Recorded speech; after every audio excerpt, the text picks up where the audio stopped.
It's why I wanted to turn my podcast I was doing for years with Joe Fairless at Best Ever into a user-friendly short read book. It's like 180 pages. I took the concepts, the tips, tricks, strategies, formulas, the lessons learned from not only myself, but others. And I just put them in like 2 to 3 page chapters. It's just, here's what it is. Here's why it's important. Here's how you can apply it. The end. And it's as practical as I could make it. And I had people like my own family members in mind when I was writing it, and my nephews, just so I could simplify the game of passive income investing.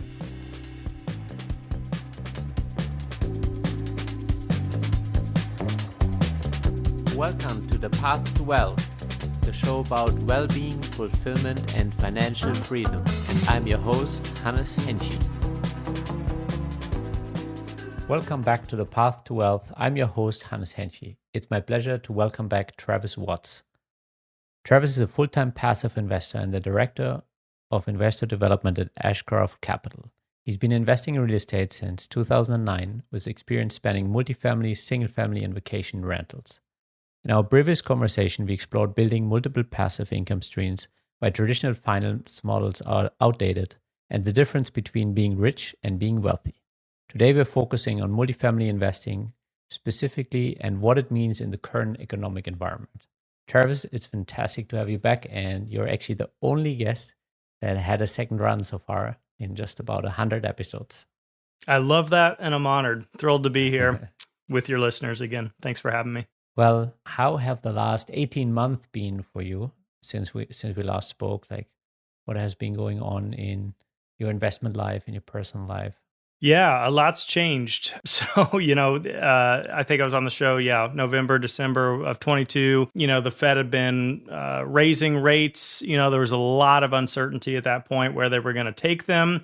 If you go back to December of 21, in fact, and you look at what the Fed was forecasting, they were forecasting to take the Fed funds rate to about 2 to 2.5%. So we ended up at 5 to 5.25. So about twice as aggressive as anyone could have predicted. So that put commercial real estate in quite the predicament, especially for those with floating rate debt and bridge loans and just any form of debt that's going to have to be reset in 2-3 years or shorter time frame. So that's where we find ourselves now is, sellers aren't wanting to sell because there's discounts happening right now in the commercial space. So for multifamily, which is what I usually invest in, about 25% discounts. I mean, it could be plus or minus depending on the market that we're talking about. So my opinion is it's a great time to be getting into the space if you can pick up these deals at a discount and they cash flow at these high interest rates, because the trajectory now is for rates to taper back down. We don't know how fast, how soon, how much, but that's pretty much every forecast looking forward the next 2, 3, 4 years is that rates are going to be lower. So that's a situation that most limited partners have never found themselves in. In years prior, rates were 3 and 4%, kind of up and down year over year. And now all of a sudden, if you're getting a 6 or 7 or even 8% loan, and you could refinance at 5% in a few years, that could boost valuations more than anything that we've seen, most of us have seen throughout the last market cycle. So the perspective I like to share with others is that typically, and it's not an exact science, obviously, but typically the bull market's going to last roughly 10 years and the bear market lasts 1 to 3 years. So it's shorter lived, which is the good thing. We've all been in a lot of pain for properties that we're holding and hopefully can hold on to. But, we've probably bottomed, is my opinion, or we're about to bottom. We're somewhere in that midst right now, recording here and we'll call it May of 24. So, yeah. And, pain is always relative, like 36 months of pain. Sounds short relatively to 10 years, but it's 36 months of pain. Yeah. Well, and the stock market doesn't operate the same way. I think a lot of people get used to that because of the news and media. You might have a month of a down stock and then, a crazy rebound. That just happened the other day with Tesla stock. It had fallen a tremendous amount and then it was up like 30% in 2 days or something crazy. So 2020 was kind of a down year for stocks, and then 21 was a huge up year, and then 22 was a down year, and then 23 was an up year. Real estate is just slow moving, so to your point, it can be painful, even though, when you look back 10 years from now and say, that was a couple years of a hiccup there, a block in the road. But being in the middle of that 2 years, or right now at the tail end of that 2 years, it is painful and it does hurt. And so we've seen a lot of pause distributions, we've seen capital calls, we've seen some foreclosures pop up, and it's unfortunately to be expected every single market cycle. But again, it becomes very real when you're in the midst of it and everything seems scary in the headlines. But I'm a dollar cost average kind of investor. So right now is a great time to be getting in, and I'm still investing as I was in years prior. So I can't accurately time markets. I've tried before. I was wrong almost every time. We were just talking about that earlier with some of our paper assets. They can be very unpredictable. And as much due diligence as you can do, you can't accurately, time markets. So anyway, that's kind of my simple philosophy over it, is just keep on buying. Don't sit on the sidelines. I know a lot of people are kind of, I wouldn't say tricked, but money market accounts and things like that, high yield savings accounts are temporarily up relative to previous years. And so you might think, well, 4 or 5%, I'll just sit on the sidelines. The problem is you're missing the buying opportunity for these equity deals. And in most cases, you're not getting any tax advantages off getting paid interest from a bank or dividends that are ordinary from money market. So just something to keep in mind is when rates come back down, those yields come down with them, so as much as it might seem nice in the next 12 months or the last 12 months to get 4 or 5%, it's short-lived. And then by the time rates have come down, real estate's back up, and you missed out on that opportunity. So I'd encourage everyone to really pay attention right now as a buying opportunity or a potential one. I find that one of the hardest mindset shifts with people sometimes, like where their sense of security needs to be so high that even a conservative investment that is well diversified, like a multifamily real estate portfolio in different regions, feels like very risky to them, and they would much rather go in a CD or something.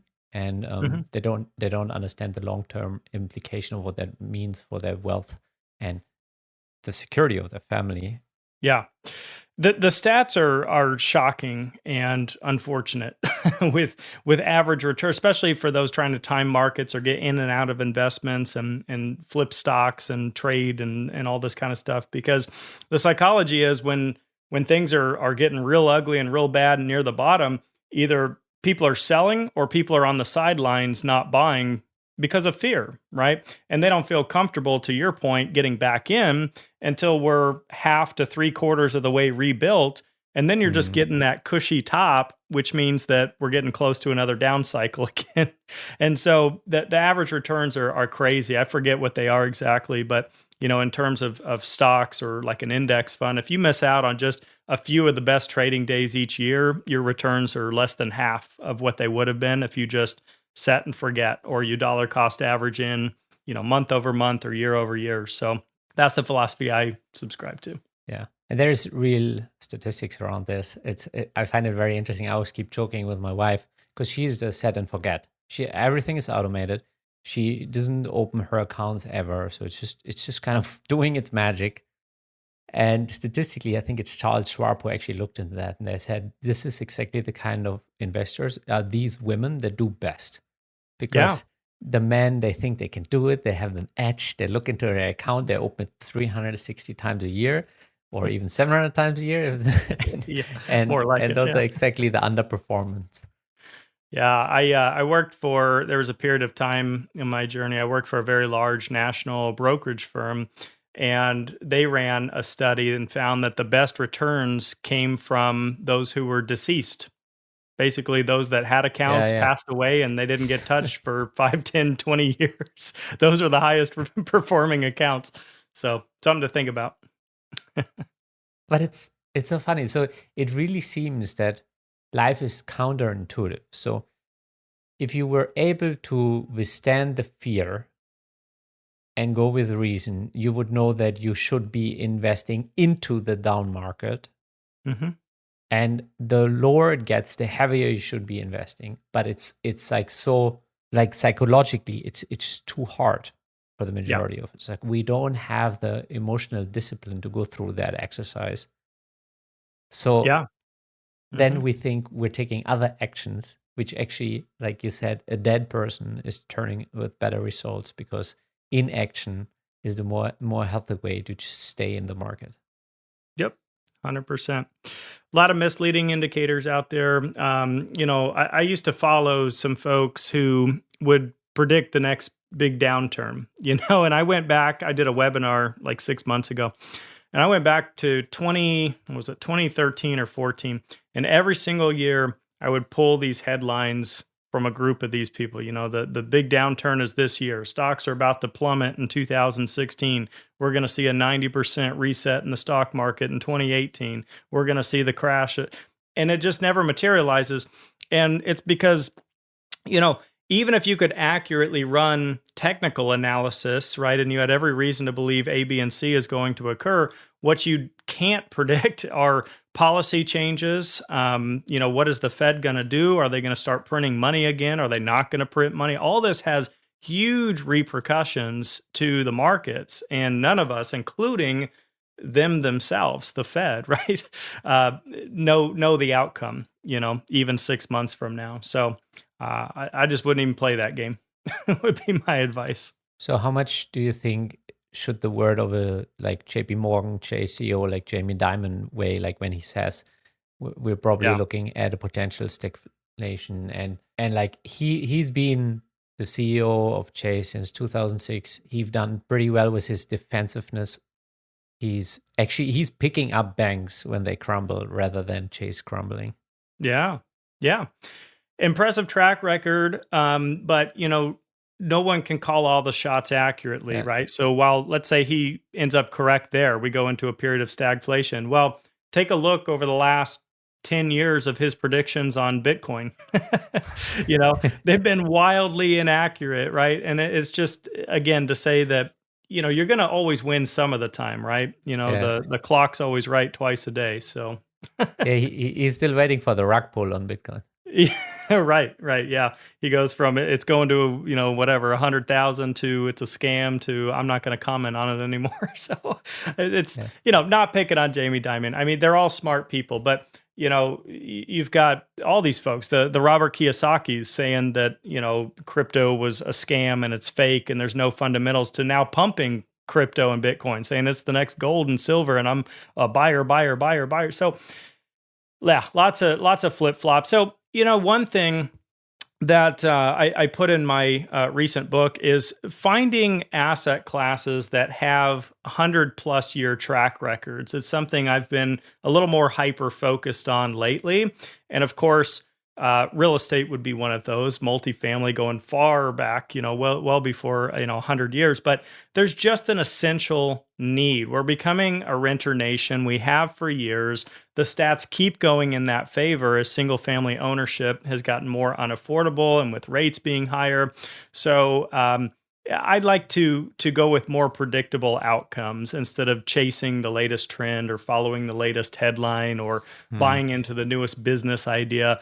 Obviously, money gets made in those places, but if you look at the stats, it's few and far between. If you ever listen to the interviews of those that are, we'll take the folks on Shark Tank, for example, they're very upfront about it. We're going to make 100 investments and 80 of those might go to zero and 20 might be winners, but the goal is that those 20 winners, some are going to do exceptionally well and they're going to push your account further up. I don't play that game. I like to have the odds, 90% in my favor at all times. And so something to think about when it comes to tangible private real estate, whether you're into commercial, multifamily, or single family or duplexes or whatever it may be. So where do you see opportunity right now? Like, headlines again, our markets are coming down. Florida has supposedly to some degree an oversupply, but I also remember 5-6 years ago people thought Florida is going nuts. They thought nothing pencils. And then Hmm. since then, some of these deals almost doubled Yeah. in value, you know. Well, I'll tell you, as a resident of Florida and having come here in 2017, moving out of Denver, Colorado, just typical big city life stuff. I saw the writing on the wall back then. I mean, we had such better quality of life out in Florida. Cheaper homes, no state tax, lots to do, better weather, yada yada. And I just kept telling my wife, I'm like, why are New Yorkers and people in Chicago and all, California, why are they not moving out here? Do they not realize what this is all about? And then, of course, the pandemic really accelerated this process, but it has really blown up since then. And, the airport's, twice as busy, the roads are twice as busy, the infrastructure's been crazy. So to your point, what are the opportunities? Well, temporarily, we'll say 2024 and bleeding into 25 a bit, we will have a bit of an oversupply problem. And what that's about is developers wanting a piece of the action back in 2021 when all markets were just going to the moon, and they wanted to start building and taking advantage of these rent bumps and these price increases. Well, it takes many years to build and develop and bring product to market. So that product's coming to market mostly this year. So that means more competition for existing properties. But what we have to remember is ever since the Fed came in to start raising rates, which was Q1 of 22, developers have slowly started pulling out of starting new projects as it became more expensive and wages were going up and inflation hit 40-year highs in 2022, up around 9%, and many materials much higher than 9%. So where does that put us in deals that we're investing in today in 3 to 5 years, back in a supply-demand imbalance that's in our favor of property owners, because nobody is really building right now. I mean, the stats are like 70% down right now on new development compared to years past. So that's why I'm bullish, because a lot of these syndication business plans are 3 to 7 years on average. Yep. And that's the perfect time frame for getting in now, buying the dip, cash flowing something at a higher interest rate, refinancing or selling early later, and then having, much higher demand in a few years. And we also have to remember, when you talk about opportunity, I would say it's mostly in the commercial space, because even though the stocks have started to trickle back down, they're still nearing all-time highs despite these interest rates and, geopolitical issues happening and everything else. So I don't trust that personally.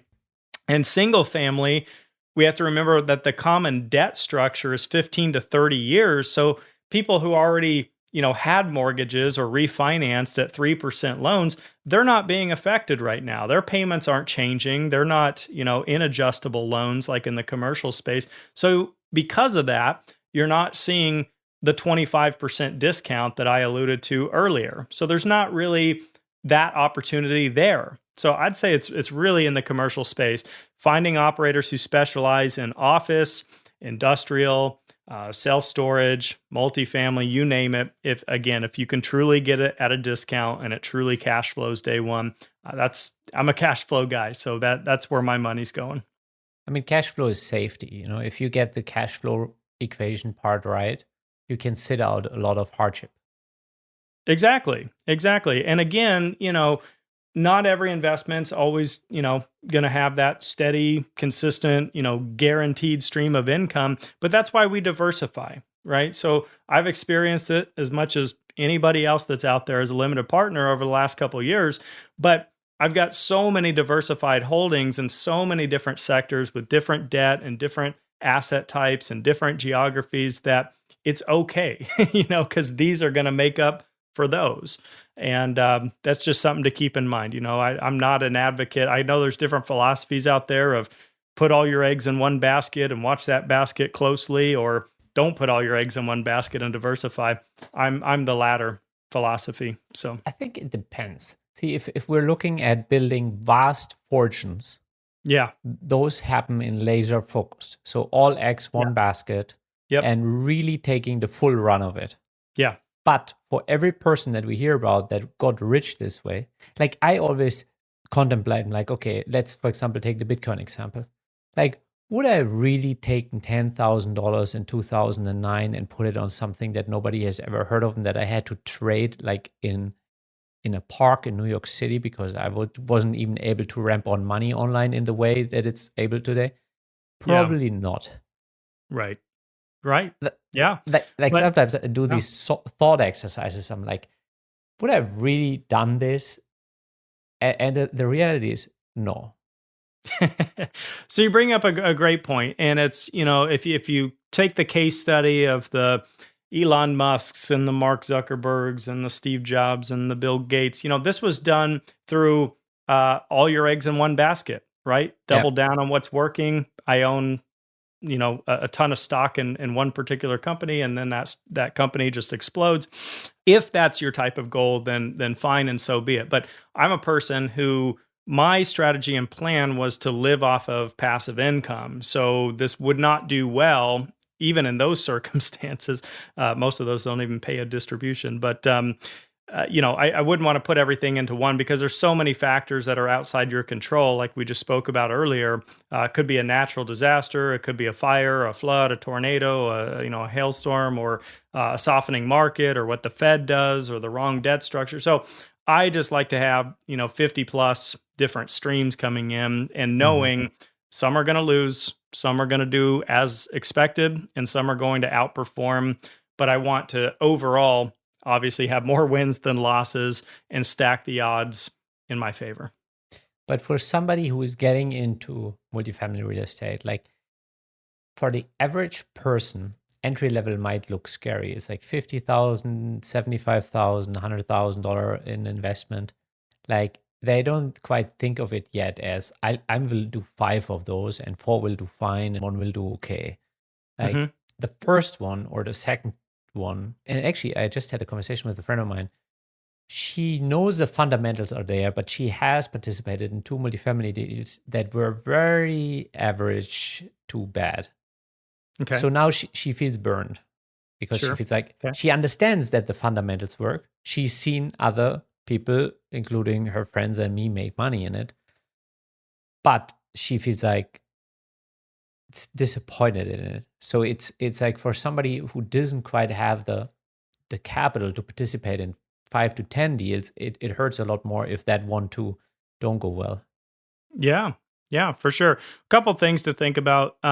One, times have really changed since back when I did single family homes, because I was buying properties in Colorado at, $100,000, and putting 20% down and doing minimal rehab and all this stuff.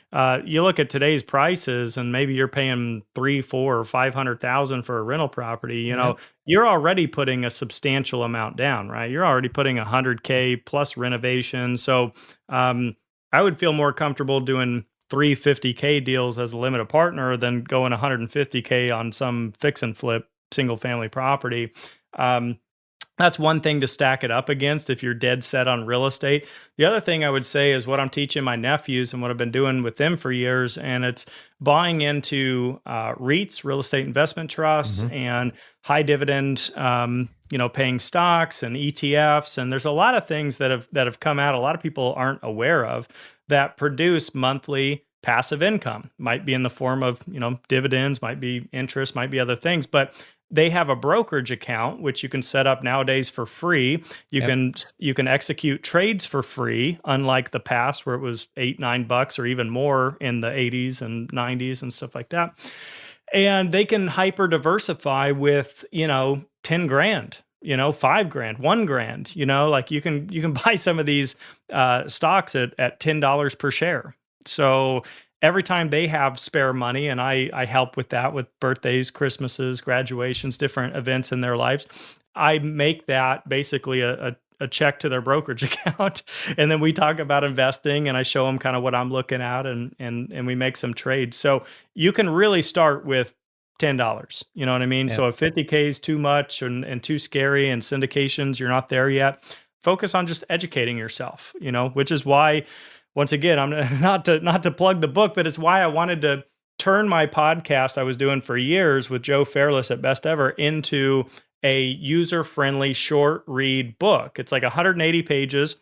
I took the concepts, the tips, tricks, strategies, formulas, the lessons learned from not only myself but others, and I just put them in like 2 to 3 page chapters. It's just, here's what it is, here's why it's important, here's how you can apply it. The end. And it's as practical as I could make it. And I had people like my own family members in mind when I was writing it, and my nephews, just so I could simplify the game of passive income investing. Yeah, that's like the Warren Buffett. He's like, he wants the shareholder letters to be understood by his sister or his Yes. neighbors, whoever he's writing Yeah. them. He wants them to be in plain English. And actually, this is really interesting. I got a liquidation message from CBO Trades because I invested in an ST self-directed IRA, and I had Yeah. some crypto wrapped up in that. And that Okay. original was with a custodian there who got bought up by CBOE, and now they're liquidating my position on default. And they wrote me this message, and I literally put it in ChatGPT and asked him, like, tell me what's saying in this message in plain English. Oh, wow. Yeah. Because I was like, why do they have to complicate it? Like, why can Yeah. this not be written in such a way that the average person can actually understand what they're saying? Which it turned out they're liquidating all the positions, and I have to reallocate it differently because they have a change of business model. But I don't understand why these companies are doing this in such a wishy-washy way. I'm like, why don't you speak plain English? We're people, like we're not lawyers necessarily. Right. Yeah. It's an unfortunate part of the game. I mean, it's been part of the game for a long time, again, back to my days at the brokerage firm. And it's like, there's disclaimers that are out there that are hard to find, that not many people even see. And then it's like, oh, your prospectus can be found on such and such website, that's 10,000 pages long, that isn't going to make any sense anyway. Yeah. That's where we disclose our fees and everything. Well, the conversations, you're never talking about this stuff, right? It's just you're talking about the overall performance or the projected, stuff. And anyway, yeah, I'm with you. And it's been a pain point of mine for a long time. And as you build up, your expertise in anything, as I've done over 15 plus years, you start to speak to fewer and fewer people at the highest level of kind of where you're at. And so I kind of had to take, 8 steps back and say, okay, where are most people? Because you have to remember, when it comes to limited partners, they're not necessarily investors by trade or real estate folks by background or profession.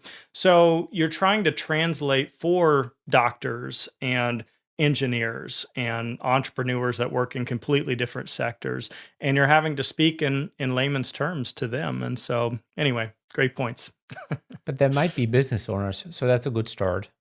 Yeah, but then for there's sure. also the high earning W2 income employee who might not have an entrepreneurial spirit, might not have business terms at hand.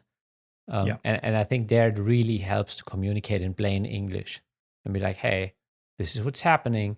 And I actually think the more complicated somebody communicates with me, the more they repel me. Like, if you cannot say this clearly in a few words, it means either you don't understand it, or it means you're trying to deceive me. Yeah. And that's a good lesson to take away for investment choices in general. There's a lot of very complicated structures out there, with, I don't even want to drop names on it, but I can tell you this, the times I've lost the most money, the business plan, I couldn't easily articulate to you right now. I could understand it from kind of a high level, how it sort of is supposed to operate, but I didn't know all the partners and all the ins and outs and all the different layers and all the change of hands. And so that's where things went wrong, right? It was never, coincidentally, it's never the person you invest with directly. It's always someone else that's in the process, right? So I like very simplified investments, like rental real estate just makes logical, common sense to me. People who don't own rent and they need a place, and they sign a lease. And I mean, it's just very 101 to me. And maybe that doesn't even resonate with everybody, but I'd rather invest in something like that than some highly complicated LLC, LP offshore company doing some kind of debt collection, blah, blah, blah. It just too many layers to it. personal preference, but also experience losing money. Yeah, I think that's right. It's keep things straightforward. I think housing, multifamily is straightforward. I think we all agree that if a state has a lot of influx in jobs, which leads to population growth, that most likely housing will benefit from that as a trend. So pick out those states that have those trends. Yeah. And then Well, that's what's so cool. I did a webinar comparing real estate to the game of Monopoly, and I was doing some research online, and I found the actual probabilities of landing on each space. And some are more probable than others, right? And I thought, this is like a cheat sheet for the game. Like if you had this sheet, you would know what properties to buy, and what to charge and where to put your hotels and where not to put the hotel and all this stuff. I thought, but wait a second. We have the cheat code in real life for real estate. We have all the data. Most of it is free, and you can actually find what markets are set to expand more than others and what markets have historically outperformed the national average and where businesses are relocating to. And you've got the U-Haul stats that show where people are moving to and from. And you have all this data. So you just have to collect it and then plug it in to your own investment strategy. And, it's why I've been for many years in a lot of the Sunbelt markets, not exclusively, but there's pockets that I'll give you a good example because I'm out here in Florida. In Tampa, I invested in 2 properties in Tampa pre-pandemic. And when 21 rolled around, we were getting like 20 to 25% rent bumps in 1 year.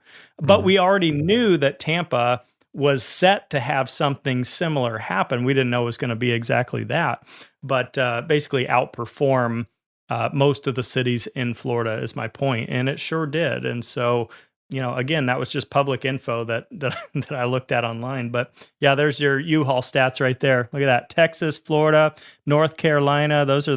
I've done deals in the past 12 months in all 3 of those states. South Carolina, totally. Yep. Parts of Idaho. I've invested in Boise. Yeah, man. So right there, it's like, there's your cheat code. 2023. It's a little dated, but they don't have real-time data. So yeah, we've invested in top 5 states here. I mean, I'm pretty sure U-Haul themselves has real-time data. They just don't publish it. They first have to make their own investments. Right. Yeah. They buy up these markets and then they publish that.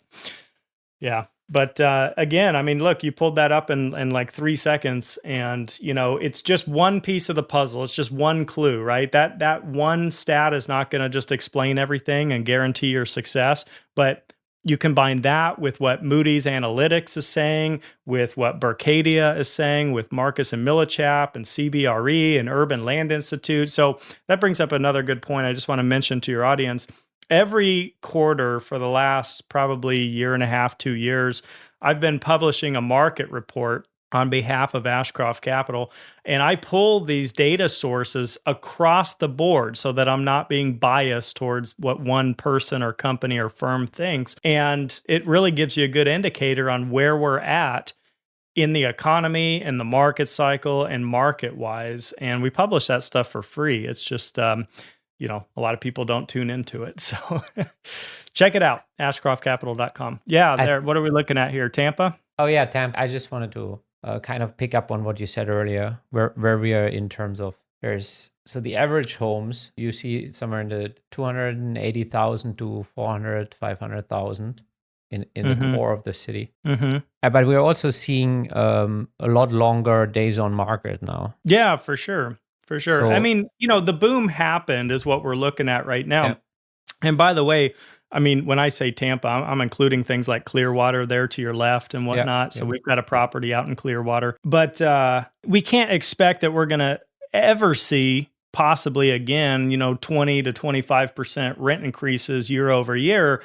It happened. But my point is, if you look at a national average from 2021, I think the national average was around 10% rent bumps in that year. And so we more than doubled it because we had done our homework on that particular market and it was set to outperform, the national average. So again, you want to look at, if you can, 4 or 5 different sources. And what I look for is just the commonalities. So if I read 5 sources and they all say something about, Texas is doing great and is set to continue doing great, then I just take it for what it is. And I say, all right, I'm going to keep investing in Texas. Yeah. They could all be wrong, but you're putting the odds in your favor by finding those commonalities. Yeah. And I think, what you're saying about Tampa, like the writing was on the wall. Florida is such that it's cheaper. You have a certain tax structure that benefits people. Now people feel slightly priced out, but there's still, I'm like, okay, working class might feel priced out, but New Yorkers are not priced out. California is Right. not priced out. Tech workers are not priced out. Remote workers Mhm. are not priced out. So there is still like this stretch down here. And I think what we've seen on the east coast of Florida on the I-95, which basically is just feels like one big town that's connected because of the way it got built out. I think we will see something very similar down here on the I-75 between Naples up Fort Myers, and you're already seeing the trend. Everything that's closer to the highway is being built up. Mm-hmm. Yeah. And I think here you see the writing on the wall. The question is just like, how fast is this going to play out? We've seen Fort Myers and Lehigh Acres grow together. Right now, this piece here is an opportunity zone where they're trying to get the core of it developed. So I think these are all potential investments where people like, this is obvious. Like the question is just how fast does it play out and how does it compare to maybe other potential investments that you could make? Mm-hmm. Yeah. The thing to remember about markets too, one, they're ever evolving and changing, and there's a lot that can influence them. But at the same time, they don't change overnight. It's not like everybody and their brother moved to Orlando 6 months ago and now everybody's leaving Orlando. Like, it doesn't work that way. It takes a long time for trends to change. Just like I was explaining with 2017 coming out here in Central Florida. And, it took years and years and years and years after that point for people to actually start making the migration move. And it's still continuing today, right? Yep. So we're talking about 7, 8, 9 years at this point, roughly, whatever the math is. And it still hasn't come to full fruition, whatever it's going to be. So Orlando's still looking good despite the new supply coming on the market this year, but the fundamentals are strong. In our neighborhood, the prices never dropped, despite interest rates. They kept going higher. They continue going higher. It's crazy. It's got 3 properties that went up for sale in the 2 blocks around us. And I just can't believe it. I mean, it just doesn't make sense. But to your point, it's all relative, because to that New Yorker that's going to offload that $2 million property and come down here and buy a $800,000 home, it's a heck of a deal. Yeah. It just really is. And to give a broader perspective, think about all the international investors. I was talking to one of our realtors here in this neighborhood that we live in, and he's like, dude, you wouldn't believe how many international investors are buying up Orlando right now, and just Florida in general. But he's like, the percentage, like, people don't even believe the percent. It's like, it's more than 50%. So you got to think about that too, preserving their dollar, converting it to US, just, REITs and foreign hedge funds and all that kind of stuff. There's a lot of money, especially in the big cities like the San Francisco's and the New York cities. If you ever, by the way, this is kind of interesting. This was years ago and it's probably still true today, but I went to San Francisco on Zillow and I said, for sale. And I looked at how many properties, a few, and not a lot. Then I went for rent.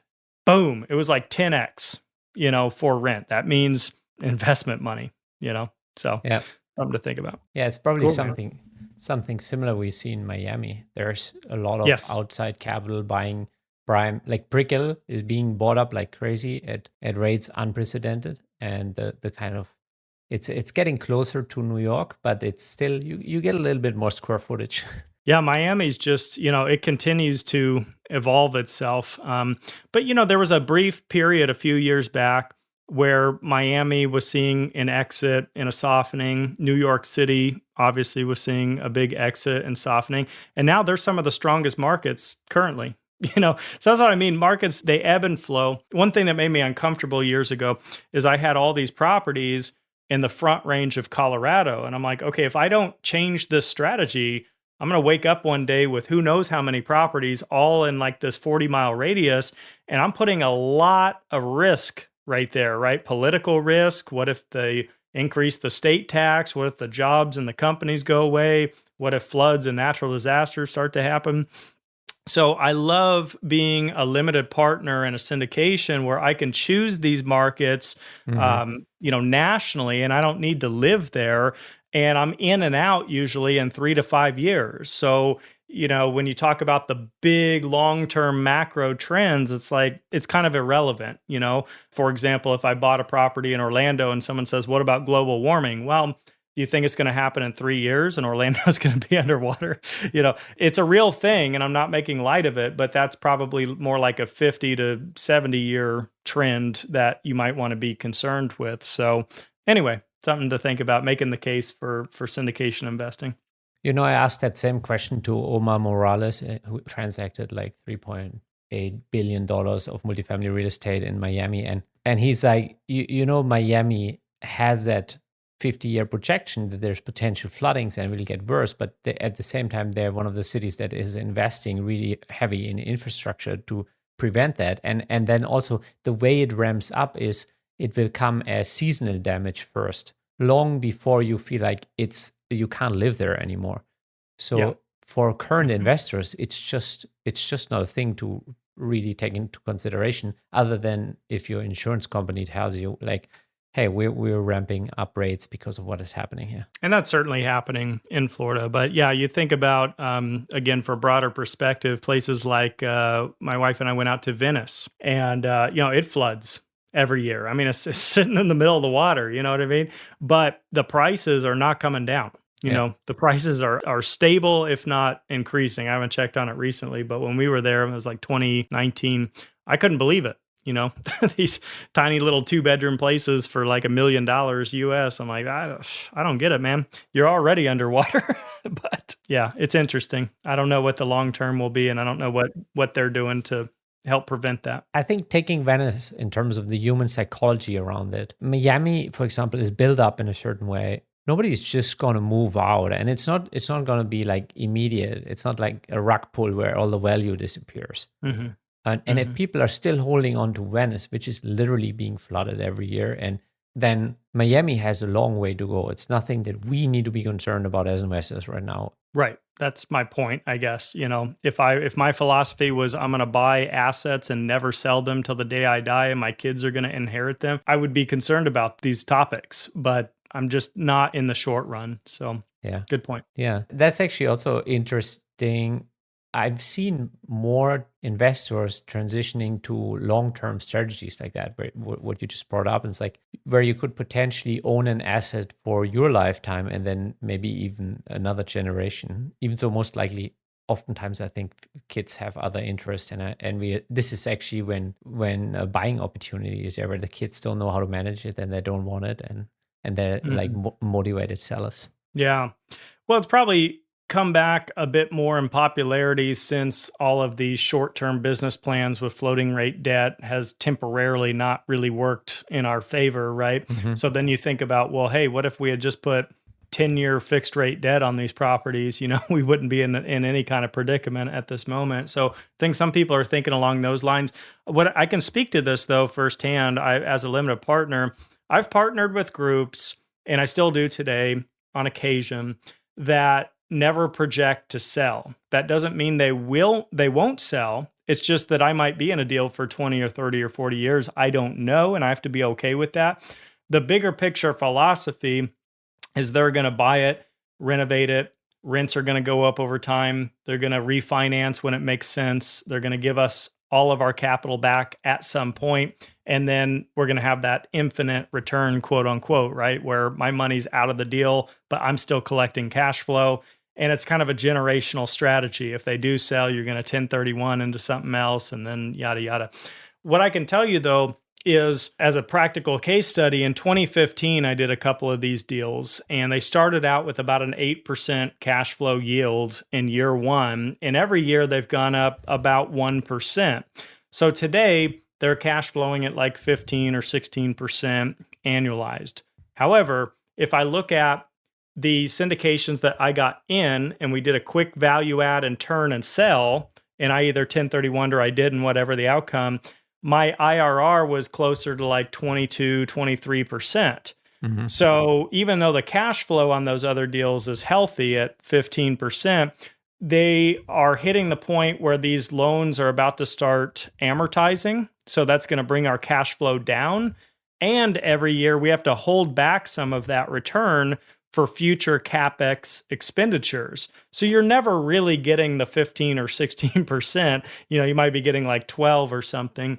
And once they amortize, maybe more like 10. So the point is, the whole time, apples to apples comparison, the quick deals I've done have been about twice as good in performance overall than the deals that are maybe not going to sell for another 10, 20, 30 years. So anyway, just something to think about, because I get asked that question a lot. Yeah. Why do you only think 3 to 5 years and why do you want to sell all the time like that? And you're just taking a property to its highest and best potential and getting the highest dollar amount possible. And then you're rinsing and repeating that business model of buying something at a discount that's older and outdated, making it newer, nicer, safer, and selling it at its highest and best potential. I've always used that business plan even before I knew what syndications were. I started that with my very first, townhouse and single family homes and condos and all that stuff I used to do back in the day.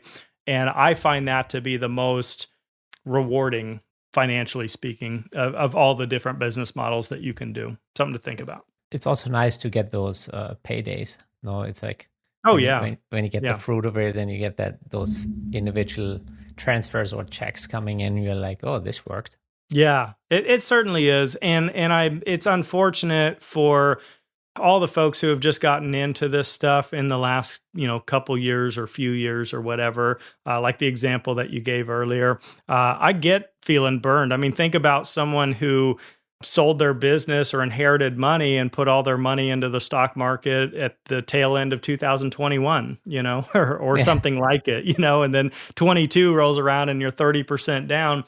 I get it. And I would be burned too temporarily, but it's unfortunate to not have the broader perspective that, you just have to look at the longer term trends. And multifamily in general, by the way, since 1978 has had about a 9.2% annualized return. So some of that coming from cash flow and some coming from equity upside, but that includes all forms of multifamily, such as, value add, which is what I invest in, which would outperform that metric if you were to measure that. Development, and just people just holding and not doing anything to their property. So all that stuff combined.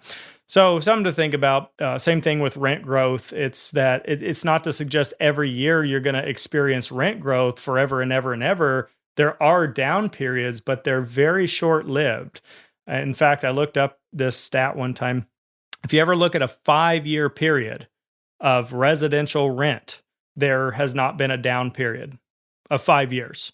Now, so, 2009, 10, yes, it was down. You could say even this year or last year, sure, it's flat or it's down, but not 5 years, consecutively. So, none of us have a crystal ball, but I like those odds moving forward.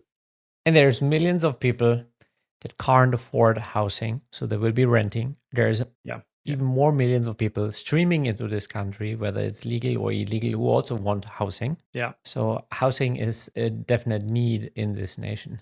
And not something that can easily overnight be outsourced. There's a lot of fear around AI technology and all this digital change that's happening and crypto and all this stuff. Housing, there's been innovations in recent years, 3D printing and tiny homes and van life and, cheaper ways to build. But again, that's going to take so long to innovate out of the concept of multifamily apartments that have been around, for thousands of years, literally. So again, you're making bets when you're investing, as I do, for 3 to 5 years. Yeah. So, apartments are not going away in 3 to 5 years. Could they go away in 100 years? Yeah. There could be some kind of innovation, but you're going to see that writing on the wall decades and decades and decades before it actually happens. So That's why I like the 100+ year track records. It's just some things are here to stay. Yeah. Even so, if you look at the S&P 500, those companies are not here to stay. Even on 100 Yeah. years, there's very few of those legacy Yeah. companies that are still around. Yeah, I think, what was it? The Dow Jones since inception has like maybe one or none of the original companies that were in the Dow Jones or something like that. So yeah, they're constantly trading in and out. And the thing is, you look at stocks and individual companies and how many of them are truly essential companies, not to pick on any brands in particular, but like, what if we didn't have Coca-Cola? Like, does the world end? Like, are people dependent on Coca-Cola? They're not. And so technically that stock can just go away, and I don't like that concept. Whereas housing doesn't just go away. Like, it's just needed, and it just serves a human need, So something to think about when you're choosing your investments is I like to look at the, if this is a word, the essentialness of it. Yeah, true. I mean, even if a single multifamily property kind of were to disappear in a town, that's like hundreds of families displaced. That's an immediate issue for the city. Yeah, yeah. And, again, like situations like that can happen, especially these small towns that are dependent on one employer and that employer goes under or moves. It's possible, but again, this is back to our conversation about diversifying and looking into market trends. I don't invest in markets like, for example, it's easy to talk in hindsight, but I'm telling you up front, if it were 2006 and 2007 right now, I wouldn't be investing in apartments in Detroit. Not because I knew Detroit was going to have the problems they had. I couldn't have known that. But it was at that time so heavily dependent on that one employment sector. And I just don't invest that way today with anything, Yeah. So you want to find, Dallas is a good town to use as an example, where it's like, there isn't one sector that comprises more than 20% of the workforce. In fact, it's a lot less than that. So you have healthcare and you have financial and you have technology. I mean, you got all these different things going, so that when things happen, good or bad, up or down, oil busts, COVID pandemic, you still have a very diversified employment base in a town like that. Yeah, that's why we like it.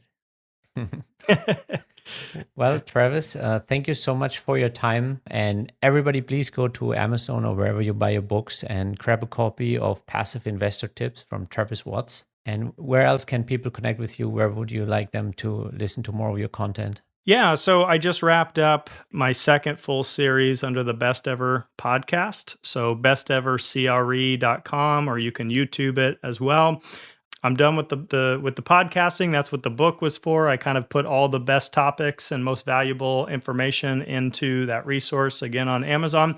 And I put my calendar out there for anybody. If anybody listening wants to connect or take a deeper dive or has any questions that you want to dive into, either ashcroftcapital.com/Travis. You can find me on LinkedIn, Travis Watts. You can find me on Instagram and Facebook at Passive Investor Tips. So totally up to you. And I'd love to connect. Awesome. I think this is one of the coolest things you do, that you make yourself available to literally anybody. If some 18-year-old wants to get tips 100%. or anyone. So thank you very much for serving everybody who is seeking financial freedom like that. Awesome. Well, you bet. Thanks everyone for tuning in. Thanks, Hannes, for having me back on.